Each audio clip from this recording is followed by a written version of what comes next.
waktu kami persilakan kepada Bapak Kabar Eskrim. Terima kasih Pak Karopenmas. Assalamualaikum warahmatullahi wabarakatuh. Waalaikumsalam warahmatullahi. Selamat siang, salam sejahtera untuk kita sekalian. Shalom, Om Swastiastu, Namo Buddhaya, salam kebajikan. Salam presisi. Yang saya hormati PLT Dirjen Perlindungan Kementerian P2MI, Inspektur Jenderal Polisi Dr. Andes Ikoto Suwardana MSI, yang saya hormati Direktur Perlindungan Warga Negara Indonesia, selamat datang Pak Judah Nugraha. Yang saya hormati Direktur Pengawasan dan Penindakan Kementerian Imigrasi dan Pemasyarakatan yang diwakili oleh Fungsional Madya Bapak Agus Winarto. Terima kasih Pak. Yang saya hormati Pak Dirbidum Baris Krim Polri yang mengikuti kegiatan melalui Zoom ini dari Polda Kepri.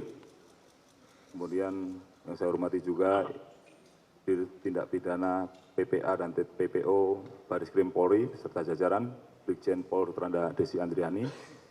Yang saya hormati Pak Karopenmas di Humas Polri, Brigjen Pol Truno Yudo Wiswandoko, dan seluruh Direskrimum yang hadir melalui Zoom meeting, dan hadir di sini adalah Direktur Kriminal Umum Polda Metro Jaya, Pak Kombes Pol Wirasatya, rekan-rekan media sekalian yang saya hormati. Pertama-tama mari kita panjatkan puji dan syukur kepada Allah Subhanahu wa taala karena pada siang hari ini kita dapat melaksanakan rilis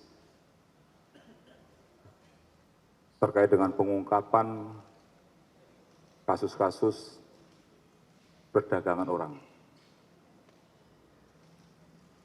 yang dilaksanakan oleh seluruh Polda di Indonesia. Rekan-rekan sekalian, bagaimana kita pahami bahwa salah satu tujuan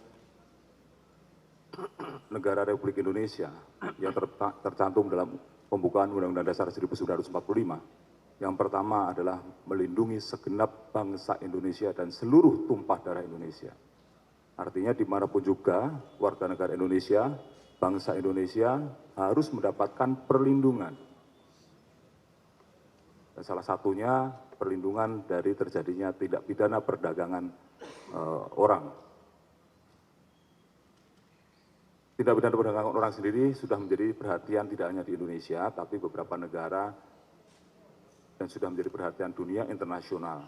Karena ini merupakan transnational crime dan biasanya juga merupakan kejahatan yang terorganisir dengan melakukan eksploitasi pada mereka-mereka yang tanda kutip melakukan eksploitasi ekonomi.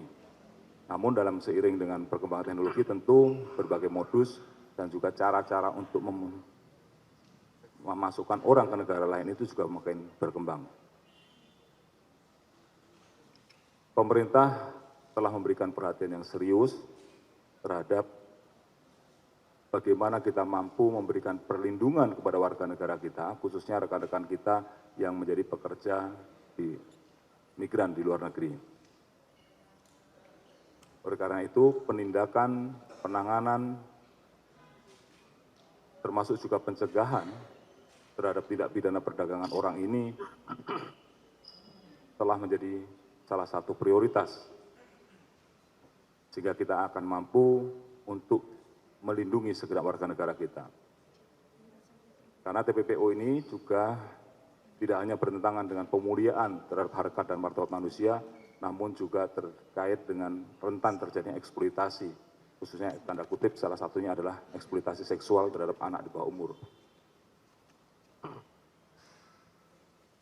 Pemerintah sendiri tentu memberikan perhatian yang serius melalui program prioritas dari Bapak Presiden kita, Bapak Presiden Prabowo Subianto, dan juga ditindaklanjuti oleh Bapak Kapolri, Jenderal Polisi Listio Sigit Prabowo MSI, yang telah mengarahkan kita semua untuk memaksimalkan penangkapan para pelaku TPPO, serta upaya untuk menyelamatkan para saksi dan korban. Jadi kita yang penting bukan hanya sekedar melakukan penegakan hukum, tetapi bagaimana kita bisa menyelamatkan para korban ini dan para potensi korban ini untuk bisa kita selamatkan. Terkait dengan hal tersebut, Bapak Kapolri telah memerintahkan kepada saya langsung untuk melakukan penegakan hukum yang diawali pada bulan Oktober yang lalu. Sebelum tahun 2023, kegiatan penindakan terhadap TPPO ini juga sudah cukup berhasil dan beliau juga meminta supaya jangan kendor. Terus intensifkan penindakan terhadap para pelaku TPPO. Karena kalau korbannya sudah ada di luar, kita sulit untuk bisa memberikan perlindungan. Sulit untuk kita tracing kalau keluar negerinya melalui jalur-jalur yang ilegal, melalui mekanisme yang tidak semestinya. Oleh karena itu, Baris Krim Polri beserta seluruh jajaran sepanjang periode 22 Oktober sampai dengan 22 November 2024, 1 bulan ini, telah berhasil mengungkap jaringan TPPO sebanyak 397 kasus, dengan tersangka sebanyak 482 orang, dan berhasil menyelamatkan korban TPPO sebanyak 904 orang. Adapun modus operandi yang dilakukan oleh para pelaku ini diantaranya adalah mengirimkan para pekerja migran Indonesia secara ilegal, khususnya cacat administrasi, antara lain dengan menggunakan visa PMI yang tidak sesuai, di mana visa yang digunakan adalah visa kunjungan atau visa ziarah atau wisata, tapi kemudian setelah sampai di sana digunakan untuk bekerja, sehingga menyalahi aturan. Yang kedua, para PMI berangkat tanpa pelatihan kerja dan medical check up dari perusahaan resmi yang telah terdaftar di Kementerian Tenaga Kerja Republik Indonesia. Yang ketiga, perusahaan yang mengirimkan PMI tidak terdaftar, jadi mereka dikirimkan oleh perusahaan-perusahaan yang tidak terdaftar secara resmi di Kemenaker. Kemudian keempat, negara tujuan PMI tidak sesuai dengan yang dijanjikan. Mau dikirim ke negara A, dikirimnya ke tempat lain. Itu tadi menggunakan visa-visa yang tidak sesuai. Kemudian jalur pemberangkatan PMI dilakukan dengan tidak melalui jalur yang resmi atau melalui jalur-jalur tikus yang sering terjadi di wilayah-wilayah perbatasan. Kemudian mereka juga melakukan modusnya menawarkan pekerjaan, tetapi setelah sampai di negara lain tidak dipekerjakan sesuai dengan apa yang dijanjikan, bahkan ada beberapa pekerja kita yang dijadikan pekerja seks komersial. Namun di dalamnya mereka dipaksa untuk menandatangani surat perjanjian jaminan utang. Seolah-olah mereka punya utang yang harus dibayarkan apabila, dan mereka dipaksa untuk bekerja karena mereka harus membayar perjanjian utang tadi. Ini adalah modus untuk mengikat mereka supaya mereka tetap mau bekerja. Dan kedua, setelah sampai di luar, paspornya diambil dan berkas administrasi lainnya juga diambil, sehingga mereka tidak pegang apa-apa.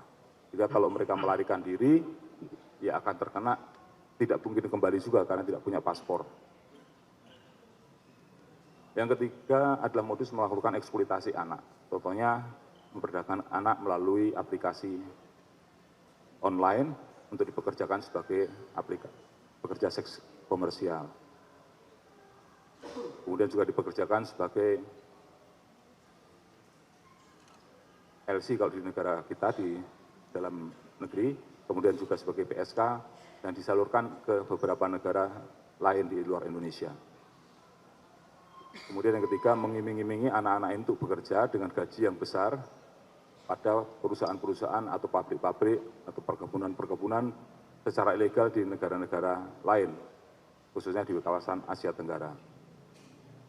Kemudian yang keempat adalah modus yang mereka bekerjakan sebagai anak buah kapal, namun dalam perlakuannya mereka antara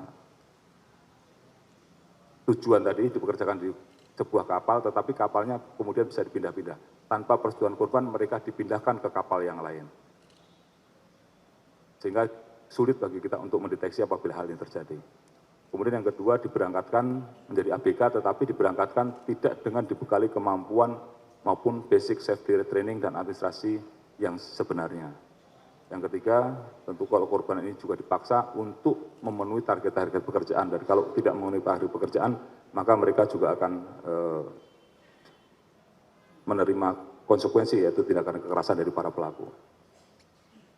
Terkait dengan apa yang sudah terjadi ini, dari sekian banyak pengungkapan yang telah kita lakukan tadi, para pelaku tersangka ini diduga akan kita jerat dengan Pasal 4 Undang-Undang Nomor 21 Tahun 2007 tentang pemberantasan tindak pidana perdagangan orang dengan ancaman pidana penjara paling singkat 3 tahun dan paling lama 15 tahun dan pidana denda paling sedikit 120 juta rupiah dan paling banyak 600 juta rupiah.